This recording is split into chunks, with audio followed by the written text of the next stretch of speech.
नमस्कार दोस्तों, चैनल में आपका स्वागत है। आज हम कर रहे हैं एसएससी एमटीएस का पेपर जो कि अभी हुआ है और ये 2 नवंबर का पेपर है। ठीक है, क्योंकि मैंने ही दिया था। देखिए आप, तो 2 नवंबर का पेपर, मेरा पेपर एसएससी एमटीएस का ये रहा। हाजीपुर में था, हाथीपुर रोड पर कानपुर में था, जो कि 12:30 से 2 बजे के बीच में था। नॉन टेक्निकल स्टाफ 2020 का। तो जो अभी भी 2 नवंबर को पेपर हुआ है उसी को पूरा चलो सॉल्व करते हैं आज। देखिए, और एक एक क्वेश्चनों के आंसर, क्योंकि आने वाली एग्जाम जो कि जीडी का लगा हुआ है उसमें बहुत ज़्यादा आपके लिए इंपॉर्टेंट साबित होगा। तो हम एक एक क्वेश्चनों को बस सॉल्व करते जाएंगे और आप इनको खास तौर से देखते जाएंगे सभी क्वेश्चनों को। तो जैसा कि इंग्लिश सेक्शन सबसे पहले है तो हम इंग्लिश करेंगे, देन उसके बाद फिर मैथ करेंगे, उसके बाद रीजनिंग और आपका जीएस उस सेक्शन को करेंगे। तो चारों सेक्शन को हम पूरा देखते हैं। तो चलिए हम देखते हैं क्वेश्चन नंबर 1। क्वेश्चन 1 है कि आपके पास हमने लिखा है कि find the antonyms of the given word. तो एंटोनिम्स निकालना था हमें इसमें कि पार्टनर मीन्स क्या होता है, आपका साथी। तो इसमें कहा था एंटोनिम्स, इसका अपोजिट क्या होगा। फ्रेंड मीन्स भी होता है साथी, पार्टिसिपेंट भी साथी, एसोसिएट भी एक प्रकार का साथी के सभी सिनोनिम्स हैं। और इसका अपोजिट था वो था अपोनेंट, यानी कि विरोधी, जो कि विरोध आपके विपरीत खड़ा हो उसको कहते हैं अपोनेंट। अगला क्वेश्चन था इंग्लिश में, one who is mentally not sound, या कोई मेंटली नॉट साउंड हो, ठीक, मतलब वो दिवालिया, पागलपन हो उसके अंदर, तो उसे कहते हैं हम लूनाटिक। इसको बोलते हैं लूनाटिक, यानी कि पागलपन। ठीक है, तो ये तो है नहीं है ब्रेनली, ये तो दिमाग वाला हो गया, माइंडफुल भी है और मेजरली कंजूस होता है। तो आंसर आपका सिर्फ इसमें क्या है, लूनाटिक। नेक्स्ट हम लेते हैं क्वेश्चन। सिनोनिम्स आया था, एंग्री का सिनोनिम्स क्या होगा। एंग्री मतलब क्रोध होना, क्रोधाना, बहुत ज़्यादा। तो इसमें वाइल्ड मतलब जंगली होता है, ये तो नहीं हो सकता। काम शांत होता है। डल मीन्स बहुत ज़्यादा नम्र है। ठीक है, तो इसमें होता है इनरेज्ड। इनरेज्ड को हम बोलते हैं एंग्री, यानी कि क्रोधित होना। नेक्स्ट क्वेश्चन है आपके सामने, फिल इन द ब्लैंक्स का है क्वेश्चन, कि लिखा था कि keeping distance from others is one of the, आगे खाली जगह, and one must take to remain safe from the corona virus. तो यहाँ पर है कि कोरोना वायरस से एक व्यक्ति को क्या करना चाहिए, डिस्टेंस बना के रखना चाहिए, और अन्य पर्सन से भी उसको क्या करना चाहिए, प्रीकॉशंस लेना चाहिए। One must take to remain safe from the corona virus. तो उसको हैबिट्स नहीं होगा, इशूज़ और पॉइंट्स नहीं होंगे, क्या होंगे, प्रीकॉशंस उसको लेना चाहिए, यानी कि सावधानी बरतनी चाहिए। अगला क्वेश्चन था कि इसमें कौन सा इनकरेक्ट वर्ड है। तो ये रिसोर्सफुल जो है जी सही है, कॉन्फिडेंस भी सही है और इलिटरेट भी सही है। आपका जो गलत वर्ड था मेंटेनेंस था, है ना। मेंटेनेंस की स्पेलिंग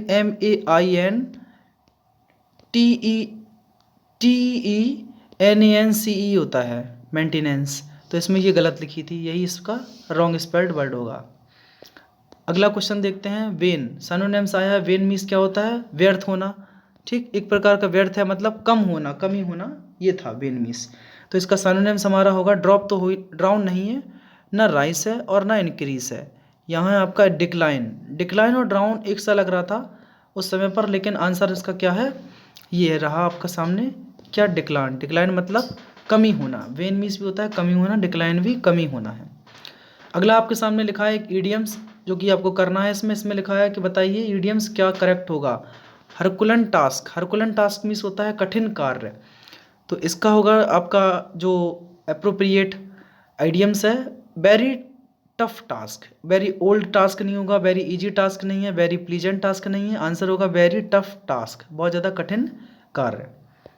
अगला क्वेश्चन देखते हैं हम। क्वेश्चन आपके सामने है ये कि फिल इन द ब्लैंक्स करना था हमें, इसमें पूरा क्वेश्चन दिखाते हैं। लिखा है कि there was once a very king. अब कैसा किंग होगा, एडवेंचरस या कंटेंटेड या फेथफुल या एम्बिशियस। तो किंग जो होगा वो निश्चित ही महत्वाकांक्षी वाला होगा। तो देयर वाज वंस ए के वेरी, खाली जगह, king Julius Caesar who wanted to rule the whole world, जो कि पूरे संसार पर अपना कब्जा करना चाहता था, पूरे पर अपना अधिकार जमाना चाहता था। तो वो कहता मतलब बहुत ज़्यादा महत्वाकांक्षी था। तो आंसर होगा आपका एम्बिशियस। नेक्स्ट है ग्रामेटिकल एरर, बताइए इसमें से क्या है। तो क्वेश्चन दिया गया था कि the man was enjoyed the view from his terrace. उसने टेरेस से जो व्यू था उसको एंजॉय किया। तो ग्रामेटिकल एरर यहीं पर है कि वाज एंजॉयड मतलब ये पैसिव नहीं जाना चाहिए, एक्टिव होना चाहिए टेंस को। तो the man enjoyed the view from his terrace. Next question fill in the blanks का फिर से देखो आप आया, तीसरा क्वेश्चन है ये फिल इन द ब्लैंक्स का।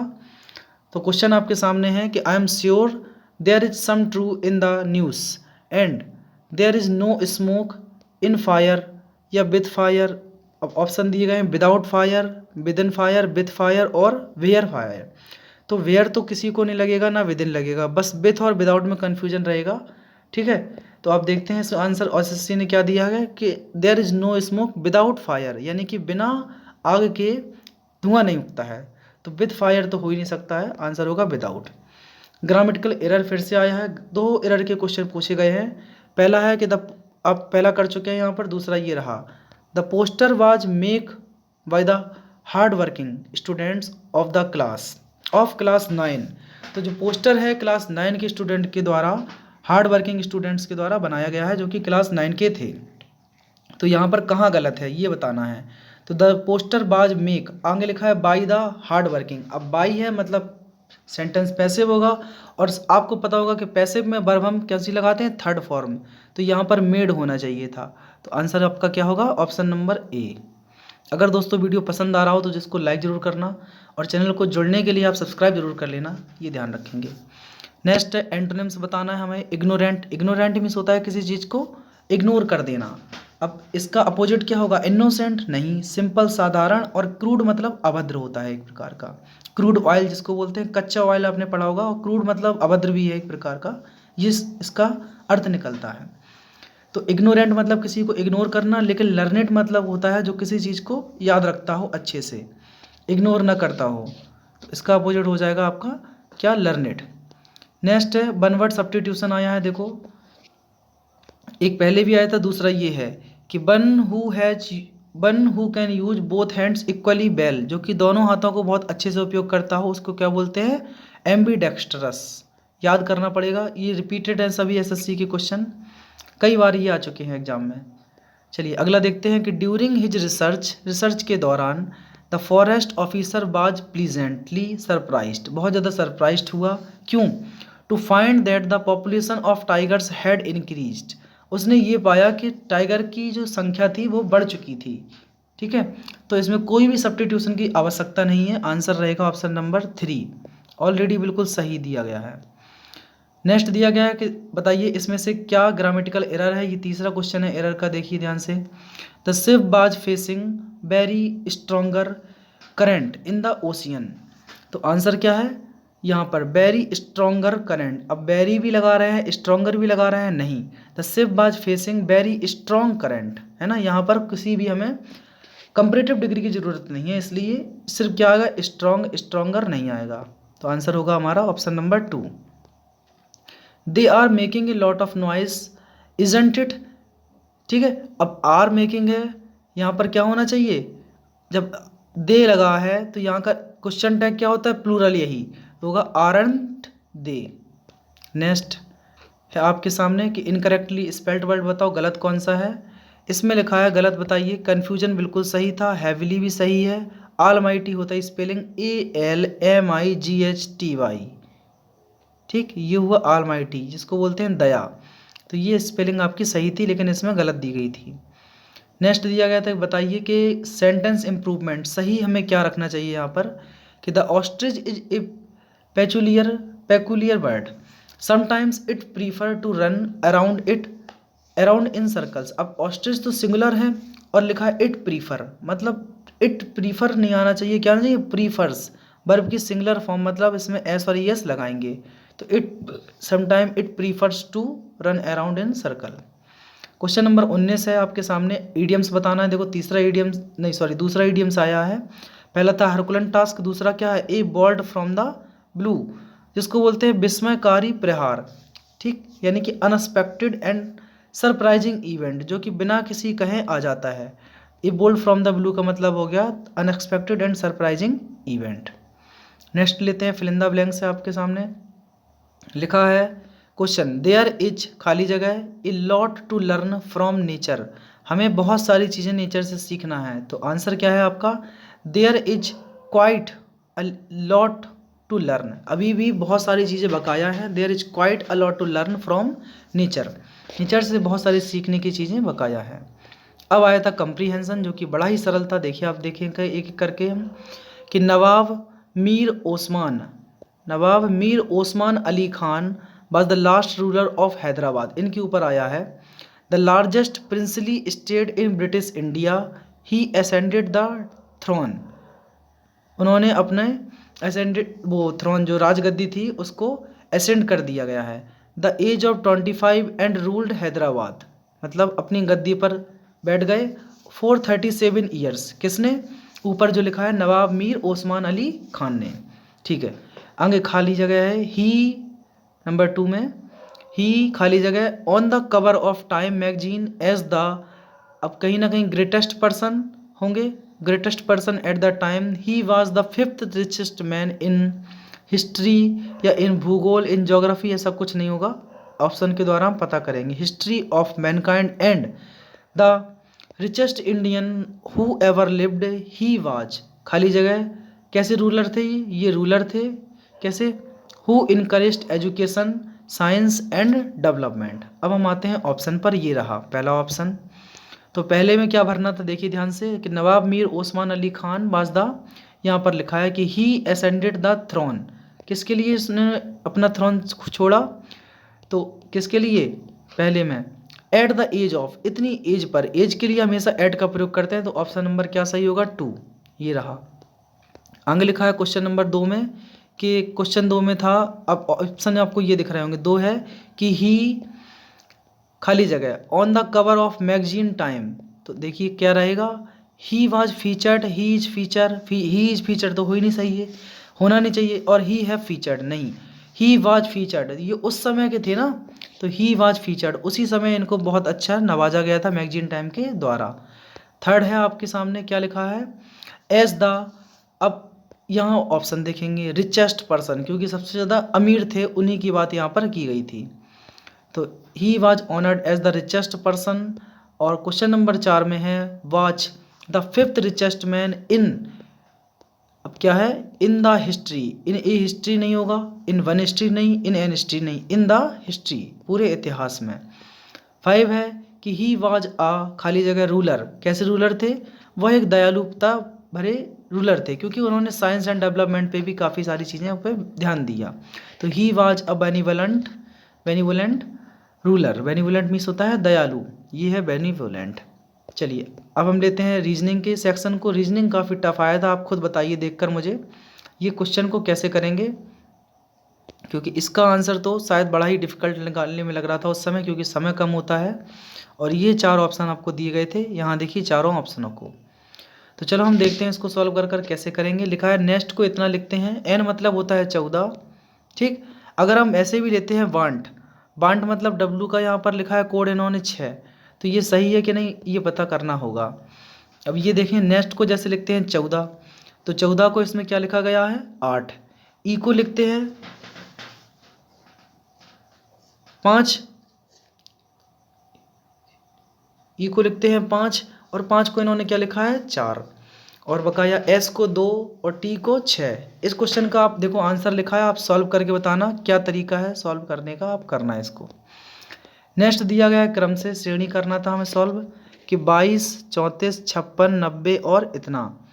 चलो हम सॉल्व करने बैठे अगर, तो या तो पहले आप डिफरेंस देख लो 22 और 34 में कितने का डिफरेंस, 22 और 34 में कितने का डिफरेंस, तो आप कहेंगे 2 और 12 का डिफरेंस।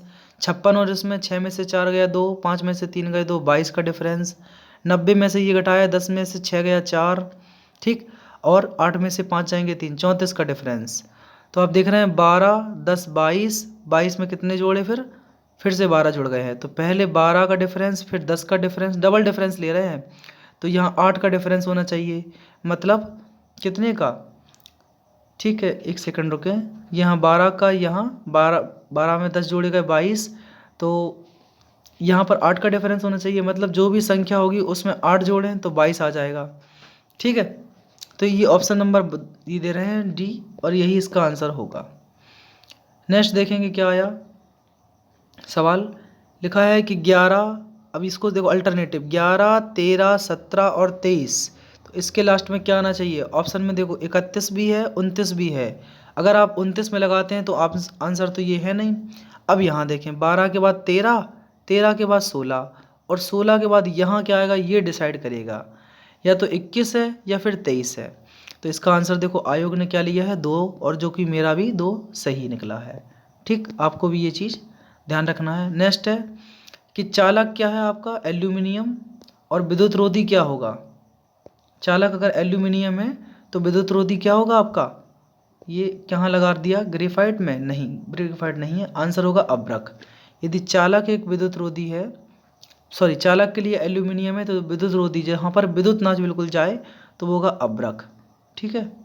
नेक्स्ट, उस संख्या का युग्म याद करें जो दिए गए युग्म के अनुरूप है। जैसे 46 को इन्होंने 61 लिखा है, तो बड़ा ही अच्छा क्वेश्चन ये लेवल लगा मुझे इस क्वेश्चन का। देखो चलो हम इसका सॉल्व करवाते हैं आपको कैसे हुआ है।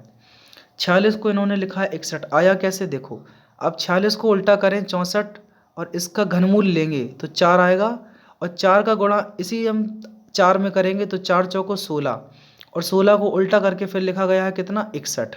ऐसा ही यहाँ पर आगे हो रहा है इसके साथ। यहाँ लास्ट वाले ऑप्शन में 512 को लिखा है इन्होंने उल्टा कर 125, इसका घनमूल लिया कितना आया? 5, 5 का गुणा 5 में किया आया 25, इसको उल्टा करके लिखेंगे 5 और 2 52। तो ये देखो ऑप्शन नंबर यहाँ पर डी बैठा है। बड़ा ही अच्छा सवाल लगा। बकाया ये तो आप कर ही लेते हैं, कैसे करना होगा इनको आप देख लीजिए, ये सभी के आंसर टिक हैं। देखो इसमें ये है कि प्लस को गुणांक के स्थान पर प्रतिस्थापित किया जाता है, और 3 और 8 को भी एक दूसरे से बदल देते हैं। तो कुछ नहीं है इसमें तो 6, अब मल्टीप्लाई को तो नहीं चेंज कर रहे हैं, हाँ प्लस और मल्टीप्लाई चेंज कर रहे हैं। तो हम जहाँ पर मल्टीप्लाई है वहाँ प्लस लगाते हैं, ये रहा। और 3 और 8 को एक दूसरे से बदलना है, तो यहाँ रखते हैं 85, क्योंकि 3 की जगह पर 8 लिखना है, डिवाइड, और 8 की जगह पर 3 लिखना है, मतलब 5 तो अपनी जगह पर रहेगा, और यहाँ पर क्या आ जाएगा? मल्टीप्लाई, क्योंकि प्लस और मल्टीप्लाई भी चेंज हो रहे हैं। 8 की जगह पर 3 लिख दिया और माइनस के 9। जब सॉल्व करने बैठे तो 5 से भाग दिया 17, 17 का गुणा किया 17 दिया 51, 51 में 6 जोड़े तो 57, 57 में से 9 घटाएंगे तो 17 में से 9 गए 8, और 8 सिर्फ यही मिल रहा है 48 में। चलो अगला लिखते हैं ADH, लिखा है सवाल आपके सामने ADHN। तो ADHN देखो ये दिया गया है आपको, आगे क्या आएगा? ऑप्शन आपके सामने हैं। A के मतलब होता है 1, D होता है 4 पर, H होता है 8 पर, और N कितने पर होता है? 14 पर। तो 1 4 8 14, मतलब क्या हुआ इसका? कितने का डिफरेंस? 3 का, फिर 4 का, फिर 6 का। तो 3 और 1 4, 2 6, 6 के बाद 9 का डिफरेंस होना चाहिए, तो 9 4 13, मतलब 23। तो 23 पर W आना चाहिए यहाँ पर, लेकिन इन्होंने लगाया आंसर U। अब ये किस तरीके से लगाया ये समझ नहीं आया बस, है ना, इन्होंने क्या सोच के लगाया, इसको अगर समझ ले तो बहुत अच्छी बात है। तो देखो हम एक बार फिर से देखते हैं कि 3 और फिर 3 के बाद क्या आया? 4, मतलब 3 और 1 4, 4 में 4 जोड़े तो 8, 8 में 2 इन्होंने 6 जोड़ा, क्योंकि डबल डिफरेंस भी ले रहे हैं तो यहाँ 1 का अंतर, यहाँ 2 का अंतर, तो यहाँ 3 का होना चाहिए। 6 3 9, और 9 4 होते हैं 13, 15 तो नहीं, और 13 पे आता है W, W मतलब 23। तो यहाँ पर इन्होंने U आंसर लगा रखा है। अब ये किस कारण से है पता नहीं है। अमित एक अच्छा क्षेत्र रक्षक है। आगे कह रहा है कि सभी क्षेत्र रक्षकों के हाथ बड़े होते हैं। कथन में ये है, निष्कर्ष दिया गया कि बड़े हाथ वाले सभी लोग क्षेत्र रक्षक होते हैं, और अमित के हाथ बड़े हैं। अमित एक अच्छा क्षेत्र रक्षक है और सभी क्षेत्र रक्षकों के हाथ बड़े होते हैं, तो अमित के भी हाथ बड़े होना चाहिए। तो यहाँ पर केवल निष्कर्षण 2 अनुसरण कर रहा है, और यहाँ पर लग गया था हमसे 1, तो पहला तो नहीं होना चाहिए। तो केवल निष्कर्ष 2 अनुसरण करता है। नेक्स्ट है, लिखा गया है 4 समूह दिए गए हैं जिनमें 3 किसी प्रकार समान है और असंगत बताना है। तो यहाँ पर DWFV गलत है, क्योंकि यहाँ पर सभी अपोजिट दिए गए हैं। GT रोड, इंडियन रेलवे, देखो सभी अपोजिट है। C का अपोजिट X, B का अपोजिट E। मैं क्वेश्चन जूम करके दिखाता हूँ आपको, ये रहा देखो, ऐसा है। ये अपोजिट वर्ड है, लेकिन सिर्फ इसमें ही अपोजिट नहीं दिए गए हैं, इसलिए ये गलत होगा आपका।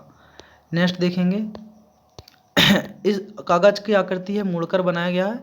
अब इसको स्वयं देखना कैसे किया गया है और समझ में आएगा फिर। चलो आगे लिखते हैं अगला क्वेश्चन। ये बड़े सरल आते हैं, इनको आप ध्यान से देख लेना कि ऐसे सवाल जीडी में आपको फंस सकते हैं। क्वेश्चन लिखा है आपके सामने क्या कि त्रिभुज बढ़ई को दिखाता है, ये त्रिभुज बढ़ई है, व्रत लोहार है और मछुआरे आपके कौन है, आयत है। कितने लोग मछुआरे हैं, तो मछुआरे यहाँ पर देखो जहाँ जहाँ आ रहे हैं, ये 4 2 6 3 9 और 1 10, तो मछुआरों की संख्या क्या है, 10। इस सवाल का आंसर देखो लिखा है इसमें क्या, बोर्ड मास का नियम पूरा पूरा लगाना है कि प्लस का अर्थ है घटाना, तो लिखते हैं देखो यहाँ पर 8 का तो कुछ नहीं करना है। आगे लिखा है कि डिवाइड का अर्थ क्या है, देखो डिवाइड का अर्थ क्या है, जोड़, तो यहाँ लिख दिया जोड़ 16। मल्टीप्लाई का अर्थ है भाग, तो यहाँ लगा दिया हमने क्या, भाग 4। प्लस का अर्थ क्या है, आगे लिखा है घटाना, तो यहाँ घटा दिया -2। और माइनस का अर्थ है, लिखा माइनस का अर्थ क्या है, गुणा, तो यहाँ गुणा कर दिया 3। देखो अब 4 चौको 16 भाग दिया 8 4 12, ठीक, और 3 दूनी 6, 12 में से 6 घटाएंगे तो 6 आंसर आना चाहिए, लेकिन ऑप्शन में कहीं भी नहीं है, इस कारण से इसका आंसर ये 6 ही होगा और आयोग ने गलत दिया है, तो आंसर इसका 6 होगा, इसमें नहीं है। नेक्स्ट है कि स्टॉर्म को 15, एप्पल को 6 और बर्चू को अगर 35 लिखते हैं तो कपबोर्ड को क्या लिखेंगे, ठीक, इसको आप करके देखेंगे और मुझे बताइए किस तरीके से ये करेंगे। नेक्स्ट लिखा है कि राघव प्लेस हॉकी को ये लिखते हैं हम, तो बताइए बर्क्स अरुण बर्क्स हार्ड को क्या लिखेंगे। अब देखो ध्यान से, राघव प्लेस हॉकी, तो ये किस तरीके से आया, और अरुण बर्क्स हार्ड को तो इन्होंने लिखा है CSZI, इस तरीके से। थोड़ा डिफिकल्ट सा क्वेश्चन है, हल्का, आप करेंगे तो हो सकता है आपको सरल लगे, लेकिन करके ज़रूर देखना।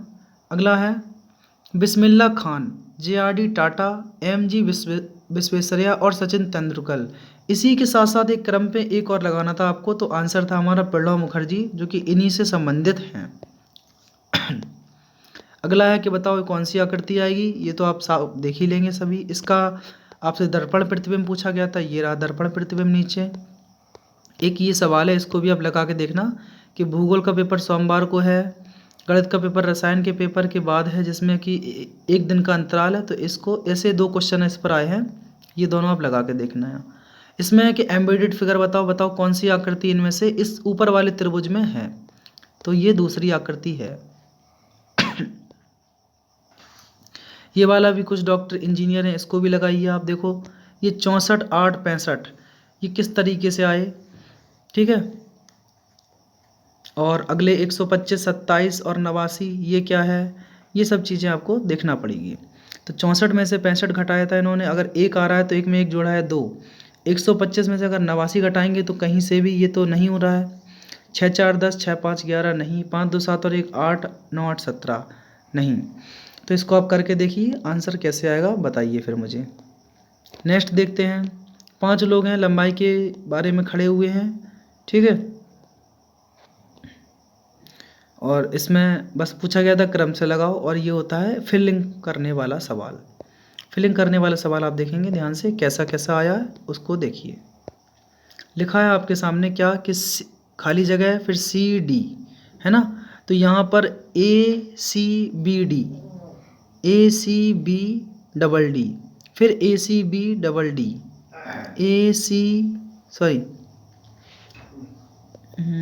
सवाल ऐसा नहीं था, यहाँ था, ये भरना है A, फिर C, फिर B, फिर D, और फिर D, फिर आ गया इसमें B, ठीक, ऐसा है, ये रखा ACBD, फिर DVCA, उसके बाद पहले A भरा फिर D आया, या फिर ऐसे समझ लो ACBD। चलो आगे देखते जाएंगे हम, 3 भर गए, आगे लिखा है फिर ACBD और DBCA, ऐसा है ACBD DBCA, ACBD DBCA, ये सवाल है।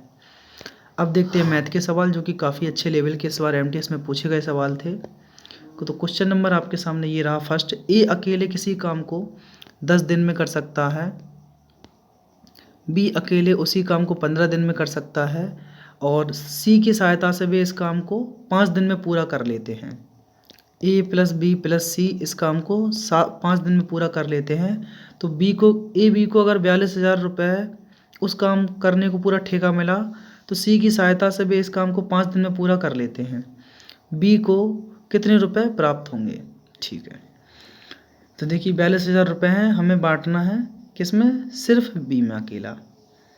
सी की सहायता से भी इस काम को 5 दिन में पूरा करते हैं तो बी को कितने रुपए प्राप्त होंगे। ए और बी ने 42,000 रुपये में उस काम को पूरा करने का ठेका लिया। तो चलो इन सब का लासा क्या होगा, 30, 10 तिया 30, इससे भाग दिया हमने, कितनी बार गया, 15 दूनी 30। बताओ बी की क्षमता कितनी है। सवाल ध्यान से पढ़ना, ए 10 दिन में, बी 15 दिन में। ए बी ने 42,000 रुपये में उस काम को करने का ठेका लिया। सी की सहायता, अब सी भी तो आ गया है, ठीक है। तो बी को कितने रुपए प्राप्त होंगे। अब देखें हम पहले तीनों की क्षमता कितनी है।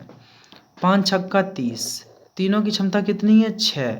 6 में से बी को कितने मिल रहे हैं, 2 रुपये, और टोटल 42,000 है तो 2 तिया 6, ये देखो 3, तो 42,000 का 1/3 क्या होता है, 14,000, इतने मिलेंगे बी को। इसमें सवाल ये तो सरल है कि मई के महीने में एसी का वास्तविक उत्पादन, तो ए और सी, एसी का जो एसी के सब ये दी गई हैं वस्तु, एसी वस्तुएं हैं जो बिक रही हैं। तो मई का महीना है जिसमें एसी का वास्तविक उत्पादन को ऑरेंज से लिखा गया है। तो देखो मई के महीने में एसी का वास्तविक उत्पादन कितना, 120, और 5 महीनों के औसत लक्षित उत्पादन से, लक्षित उत्पादन नीले से दिखाया गया है, कितने प्रतिशत अधिक, कितना प्रतिशत अधिक था। बस यहाँ जो इसको औसत निकालेंगे सबका, उनसे अधिक दिखना है कितना है। तो आप ये करके देखना, मैथ का सवाल लिखा है, किसी वर्ष में एक परिवार की औसत मासिक आय इतनी है, व्यय अगले 4 महीनों में इतनी, अंतिम 5 महीनों में इतनी, और उस वर्ष उसकी बचत इतनी थी, तो औसत मासिक आय का 70% क्या होगा। सबकी आय बस का निकालो, उनको जोड़ दो, और सबका बस 3 लोग हैं, उनकी औसत आय निकाल लेंगे आप। ठीक, ये अच्छा खासा कैलकुलेटेड सवाल था बोर्ड मास का। चलो इसको सॉल्व करते हैं। तो 4 पंचे 20 और 21/5, 10 तिया 30 माइनस 31/10, इसका करना है 7 एकम 7 और 8/7। ठीक, इसको सॉल्व करके फिर अब सॉल्व कैसे करेंगे, यहीं से भाग देते जाओ, 2 चौको 8, 2 पंचे 10, 5 सत्ते 35, लासा लेना का 35, और इसके बाद इसको कैसे करेंगे, 6 तिया 18 और 19, 19/3 माइनस 5 तिया 15 और 16/5, और इसको लोगों 2 दूनी 4 और 5/2, यहाँ से 5 से 5 खत्म, 2 16, इसको भी। उसके बाद इस चीज़ का भाग आप आगे वाली में दे देना, आंसर आता है 3/7। नेक्स्ट लिखा है बोर्ड मास का, देखो फिर से सवाल है, आप इसको खुद ट्राई कीजिए, आंसर बड़ा अच्छा आएगा इसका। इसमें पूछा गया था बताओ इसकी रेंज क्या होगी। अब आप खुद ही बताइए रेंज क्या होती है, हाईएस्ट माइनस लोएस्ट, परास इसी को तो बोलते हैं। आप इन बताओ, इन सब में आपको हाईएस्ट नंबर क्या दिख रहा है, तो आप कहोगे 360, बिल्कुल सही। और लोएस्ट नंबर क्या दिख रहा होगा आपको, 270 है, 280 उससे बड़ा है, तो क्या होगा 270। ठीक, 0 में से 0 गया, 16 में से 7 गए, तो कितने बचेंगे, 9, तो आंसर हो जाएगा आपका 90। यहाँ पर क्या लगाया, 80, ये तो गलत हो गया, कोई बात नहीं। एक वस्तु का मूल क्रय मूल्य इसके विक्रय मूल्य का 7/6 है, और आपसे पूछा गया था हानि प्रतिशत बताइए। तो क्रय मूल्य विक्रय मूल्य का कितना है, 7/6, मतलब 7 की चीज़ कितने में बेच दी, 6 में, यानी कि 1 की हानि, तो 1/7 होता है 14.29%। नेक्स्ट सवाल उभयनिष्ठ जीवा पर था, क्या कि 2 वृत्त हैं एक दूसरे को प्रतिच्छेद करते हैं 14 और 10 सेंटीमीटर पर। अगर ये इसकी भुजा 14 है, इसकी ये त्रिज्या 10 है, तो आपसे पूछा गया था बताओ जो बीच की ये लंबाई है बस इसका दुगना, यानी कि उभयनिष्ठ जीवा की लंबाई 16 दी गई थी, मतलब ये 8 दी गई थी। तो उनके केंद्रों की बीच की दूरी हमसे पूछी गई थी ये वाली। अब यहाँ देखो 6, 8, 10 आपने ट्रिपलेट पढ़े होंगे, ये तो 6 आ गई, सब में 6 दिया गया है, बस ये और निकालना है। तो यहाँ 14 है, ये 8 है, 14 का वर्ग होता है 196, 8 का वर्ग 64, बस घटाया तो 6 में से 4 गए 2, 9 में से 6 गया 3, 132 बचा, 132 का वर्गमूल निकाला तो 2√33 आंसर। वह बड़ी से बड़ी संख्या कौन सी है जिससे इतने इतने को विभाजित करने पर इतना शेष बचे, तो बस इनमें से यही सीधा घटा लो आप, और उसके बाद दोनों का मासा निकाल दो। देखो 1992 में से 12 घटाया तो 1900 कितने बचेंगे, 80। 233 में से 13 घटाए तो कितने बचेंगे, 220, यही बचेंगे। बस इन दोनों का मासा निकालना था, तो मासा देखो 220 ही है, क्योंकि इसका भाग पूरा पूरा इसमें जाता है, तो आंसर यही रहेगा 220। नेक्स्ट दिया गया था कि इसमें कुछ नहीं करना है, हमें संख्याओं को जोड़ के और रेशियो निकालना है। देखो फरवरी और अप्रैल में एसी का वास्तविक उत्पादन, तो फरवरी ये रहा, अप्रैल ये रहा। वास्तविक उत्पादन कितना है ऑरेंज में, इसमें 50 है, इसमें कितना है अप्रैल में 80, तो कितना हुआ 130। अब आगे आ रहा है 13, इसको देखते ही आपको टिक लगाना है सीधा चौथा, क्योंकि 13 को कोई काटेगा नहीं। ये बड़ा सरल सवाल। एक्स वाई जेड का मान इतना है, इसमें रखते जाओ। एक्स का मान रखा हमने 1, तो आप कहोगे 3। वाई का मान रखा 2, 2 दूनी 4 दूनी 8 लिखा दिया, प्लस जेड का मान 3, तो 3 त्रिका 9 चौको 36। आगे लिखा इसमें हमने एक्स का मान 1, तो 1, वाई का मान 2, 2 का वर्ग 4, 4 दूनी 8, प्लस जेड का मान 3, तो हमने रखा 9। 8 में से 3 गए माइनस के 5, माइनस 5 इसमें से घटाया तो 31 तो मिलेगा ही, और सभी ऑप्शन में ऊपर 31 है, बस नीचे की संख्या डिसाइड करेगी। 9 8 17 और 1 18, तो आंसर नंबर 2 रहेगा। नेक्स्ट, हवाई जहाज की निश्चित दूरी इतनी दी गई है, इतने घंटे में पूरा करती है, तो 7 घंटे में पूरा करने के लिए उसकी चाल कितनी होगी। ठीक है, तो पहले हमें चाहिए दूरी बराबर क्या होगा, चाल गुणा समय। इसकी चाल 280 और 4 चौको 16, 16 और 3 19/4 लगेगा। ठीक, 7 घंटे में ये पूरी कराना है दूरी, तो 4 का भाग दिया 70 में, और फिर 7 से भाग दिया 10 बार, 10 का गुणा किया 19 में, तो कितना चाल होगी 190।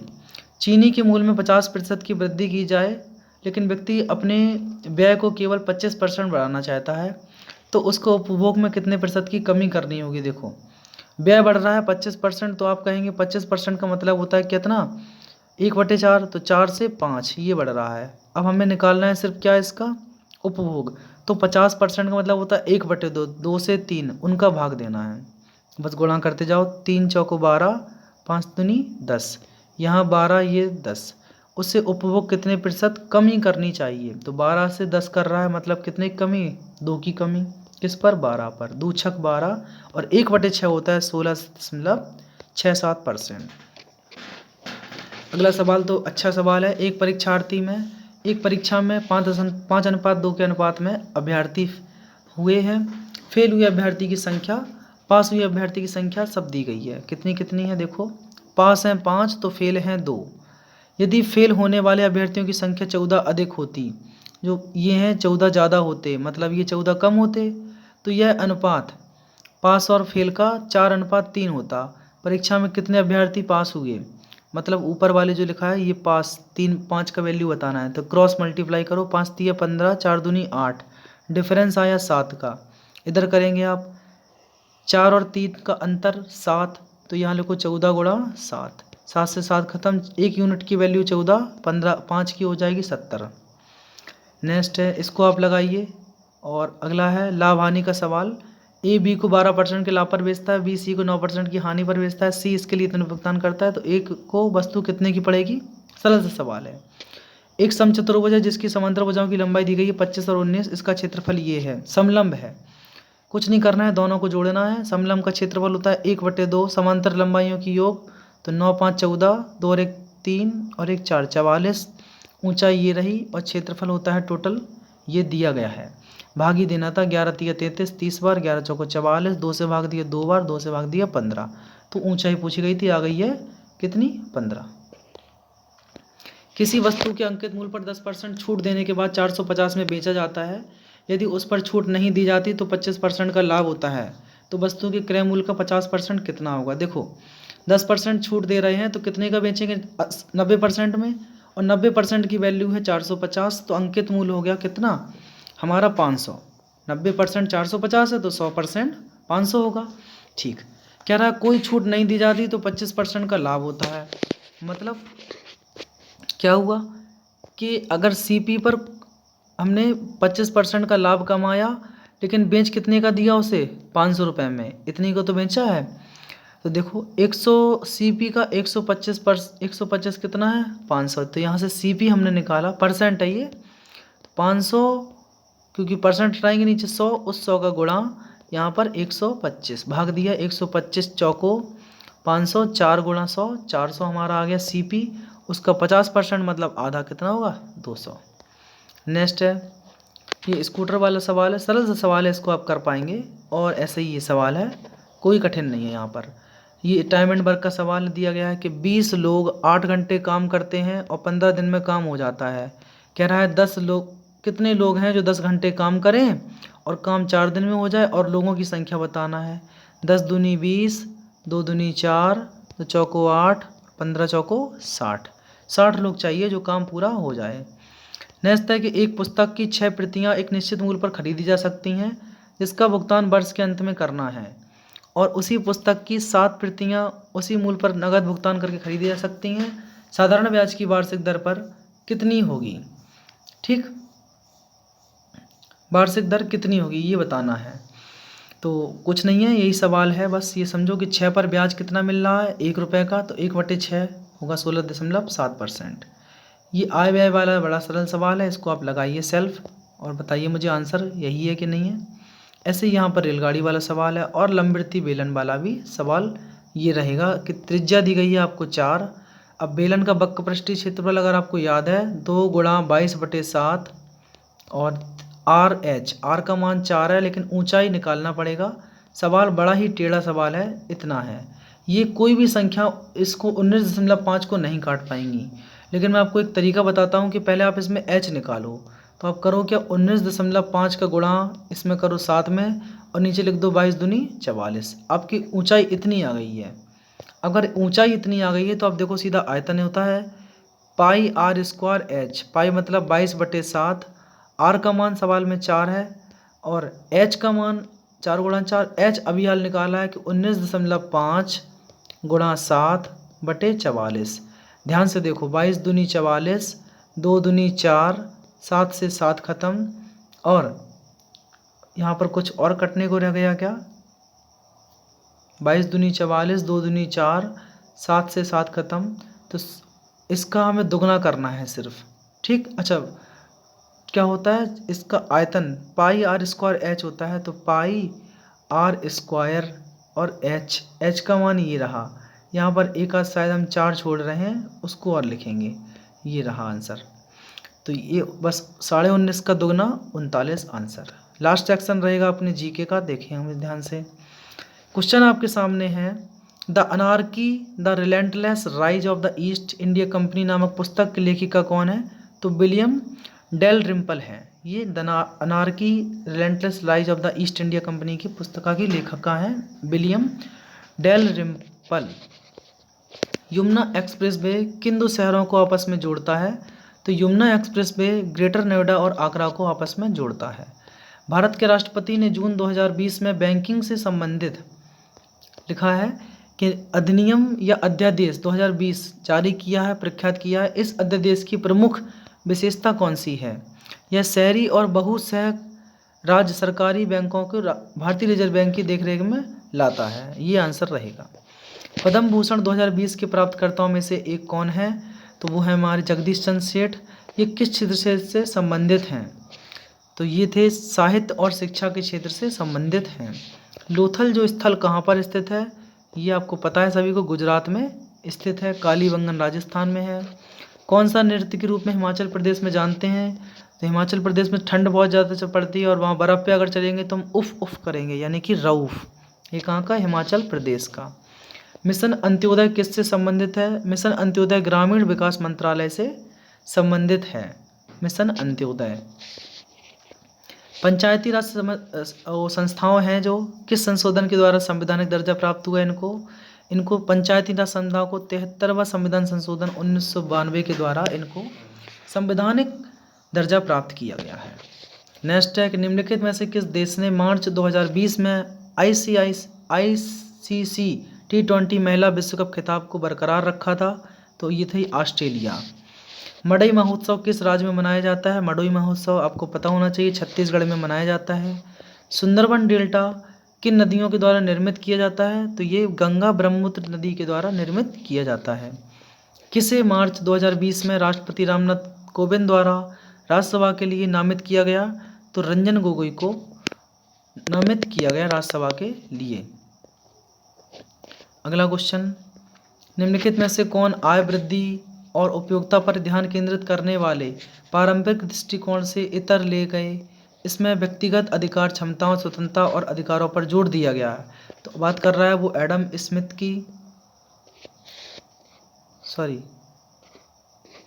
किसने इन सब पे जोर दिया है? तो आंसर है इसका अमर्त्य सेन ने इस पर जोर दिया है।